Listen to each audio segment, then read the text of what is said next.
people have this fear around like, oh, it's not scalable. It's like, it doesn't have to be scalable. Like when I speak to business owners, they have a lot of limiting beliefs around charging a lot of money or selling their time.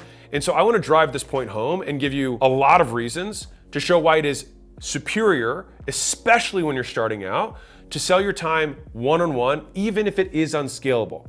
So let me kind of sell you on this. So number one is that you will learn more from fewer high-value clients, all right?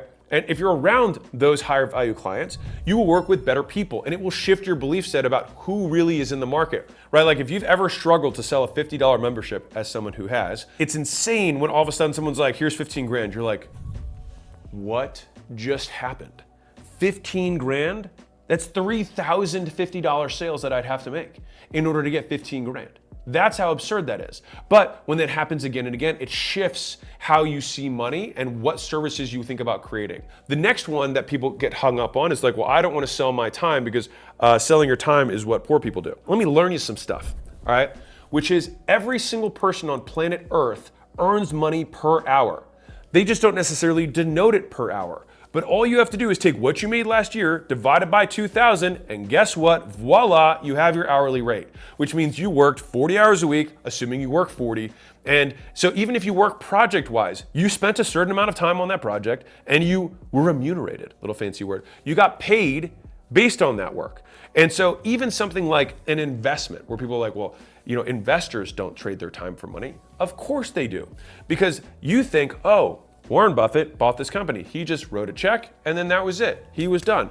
But what we're not taking into consideration is the amount of analysis that he does on macro markets, the amount of research that he's doing on a regular basis, the 1,000 other deals that he did all the due diligence on, then to say no, to only decide to do this one deal. So when you take all of that work in aggregate, for sure he's working. Now, after he makes the investment, assuming he has no effort inside of it, which isn't always true, but assuming he had none, then at that point, he would get increasingly larger returns, but still on a fixed amount of time that he put in.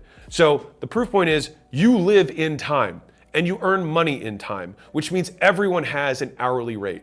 And so the idea here is that as long as the thing that you sell your hourly rate for is more than you currently own, you will make more. Next point, when you are doing one-on-one, especially in the beginning, you have significantly more flexibility in delivery. That means because it's one-on-one, you can change things on the fly.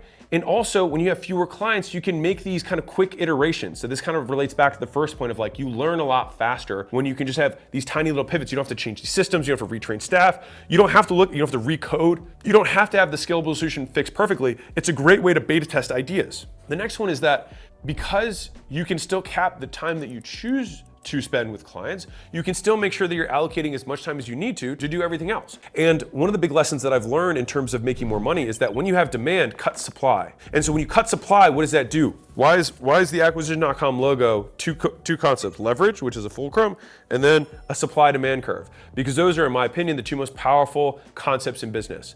And so when you have supply and demand at work, which we do, the reason one-on-one is so powerful is because the supply is so contracted, so fixed, it's so small. And so it forces, as long as you don't have limiting beliefs, which is why I'm trying to make this for you, it forces you to raise your price. And so the next one, and this is controversial, you make the money. Nobody else does. If you trade your time for the money, you have 100% margin. It's fantastic. Now, some people are like, well, hey, my hourly rate. It's not though. You're awake. Your hourly rate is the food that kept you alive. That is your hourly rate. Beyond that, the rest of it goes in your pocket.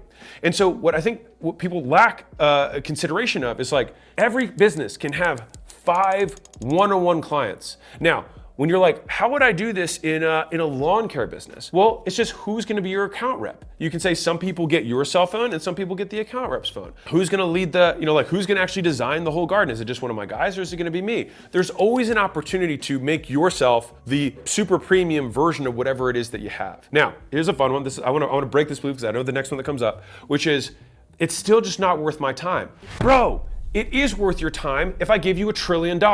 And so the idea here is not, is it worth my time? It's you have to fix the price so that it is worth